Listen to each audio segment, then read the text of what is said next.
And hello everybody, welcome back to the channel guys. I hope you're all well. Before we do get into today's video, as always, please do smash that like button and subscribe to the channel for daily Liverpool content. Guys, in today's video, of course, we're going to be discussing today's headline is with regards to Xabi Alonso. We have got quite a bit with regards to that vacant managerial position. A bit of an update with regards to Xabi Alonso after a shock twist, whilst also going over all the latest Liverpool news from the last 24 hours. And funnily enough, there's a bit of transfer news today. Yes, we'll go through that. Of course, I only bring you things from good sources, and if there is a bit of transfer news, and I know the fact that we're still quite away from silly season, but I said if there's enough substance with regards to a transfer story, I'll bring it to you. And here we go.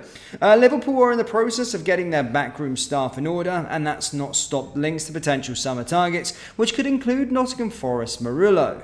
Forest were docked 4 points after breaching the Premier League's profitability and sustainability rules earlier this week, and a ruling they're expected to appeal. It drops them back into the relegation zone, and speculation over their future of the players has quickly begun, with fears of further sanctions if they do not offload in the summer. To this end, the Mail's Sami Mokbel has named Liverpool as one of 4 Premier League teams to be monitoring the progress of 21-year-old Murillo. Arsenal, Chelsea and Newcastle are listed alongside the Reds, while PSG and Barcelona are name-checked as possible suitors from Europe. The Brazilian centre-back arrived last summer for a fee in the region of £15 million, and Forest will expect to recoup that and more, having seen the defender impress in his debut season. Liverpool do have a need for a left-footed centre-back, and Murillo ticks the box. Plus, he is not afraid to run with the ball and break the lines. Former Forest manager Steve Cooper said that the young defender, "I felt his passing and composure was exceptional," he said. "He's making a lot of tackles and interceptions. He's a real talent." As for another check in the box, he has not missed a game through injury this season and has started 27 of Forest's 28 games since arriving. It's one of the most sensible player links, and Forest could be in a weakened position in the summer by needing to sell a number of their players to balance their books, but there's one obvious weakness to Murillo's game. Murillo's only in the 9th percentile for aerial duels won, winning only 26 in the Premier League to date. Virgil van Dijk in comparison leads the way with 113. But with a new manager to arrive in the summer, this facet of the game may not be significant to them as it has been for Jurgen Klopp. In other news, Joe Gomez has returned to St George's Park with England for the first time in 3.5 years, has closed the chapter on a difficult period of his career, which had a psychological toll. The Liverpool defender is back on the international scene following a fine season, making the cut in Gareth Southgate's final squad for selection before he names his 23-man pool for Euro 2024. It was during a session while away with England in November 2020 when Gomez injured the tendons in his knee, leading to surgery and an 8-month spell on the sidelines that became a near 4-year absence from Southgate's squad.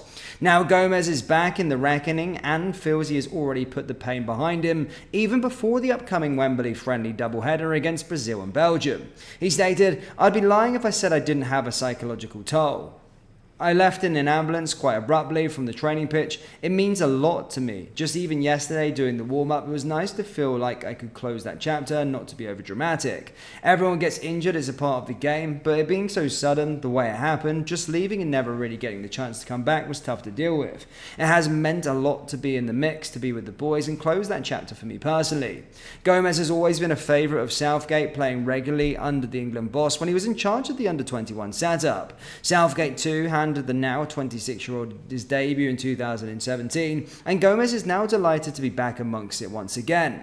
At that time, I was probably 22 or so, and being away from the England squad for so long, naturally everyone gets older, you get a different outlook on the perspective. I'm appreciative of that, the side of the journey that I can use to understand that there's a lot going on. Obviously, it's a massive privilege and it comes with its pressure, playing for England, but also understanding you've got to be grateful to be here. You don't have to be here, it's a huge privilege. Gareth has been good with me. I was with Gareth all the way through the 21s and picked me up for my debut. That was nice to reunite with him and be back doing what I'm meant to be doing. Gareth's great in that sense on an individual basis, keeping in touch and speaking to the players. It's surreal to be back. 4 years is quite a long time. I've probably spent a fair bit of that time wanting to be back in the mix. Seeing the team do well and having a taste of it when I was younger was special.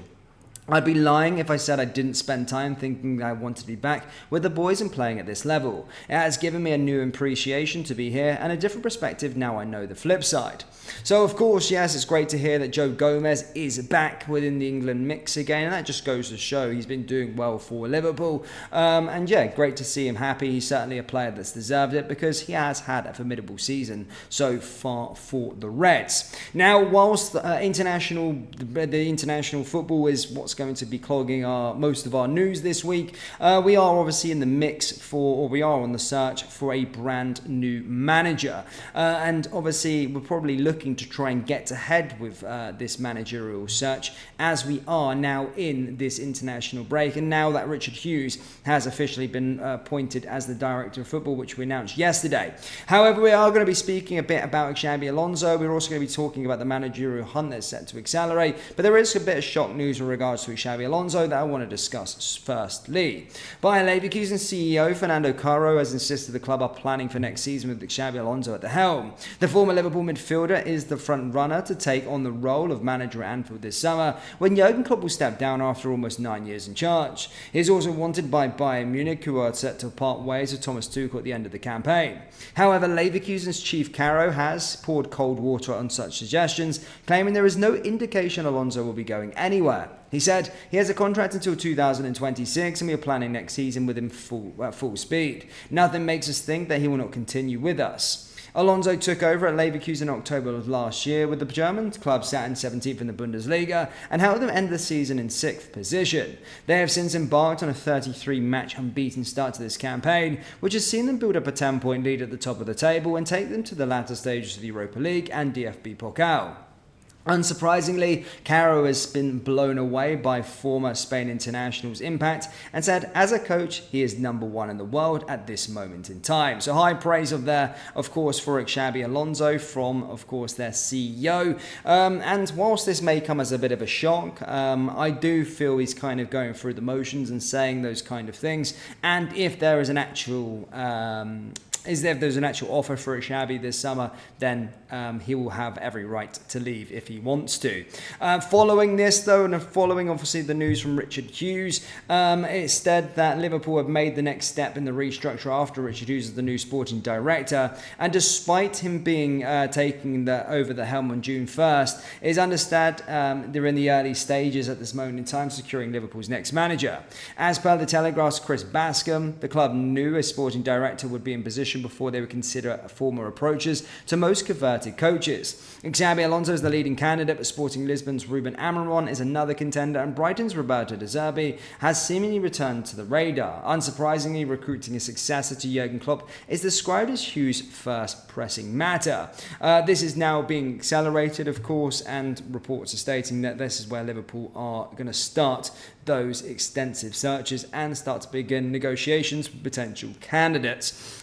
Following this as well, there is a bit more news with regards to Xabi Alonso, and that he's on the Real Madrid radar apparently, due to unknowingly that potentially we don't know what's going to be happening with Carlo Ancelotti, but that's currently paper talk at this moment in time, and I wouldn't really take too much of that as substance just at this moment in time. We'll have to see as time goes on. But yeah, Xabi Alonso, of course, a bit of a shock twist with regards to the hunt for him. But Liverpool fans, did let me know your thoughts on everything we've discussed with regards to Alonso. Is he your main managerial candidate? Are you more for the fact of De Zerbi or Ruben Amorim? Let me know down there in the comment section below. Hit the like button, hit the subscribe button, guys, for daily Liverpool content, and I'll see you all next time. Take care. Peace.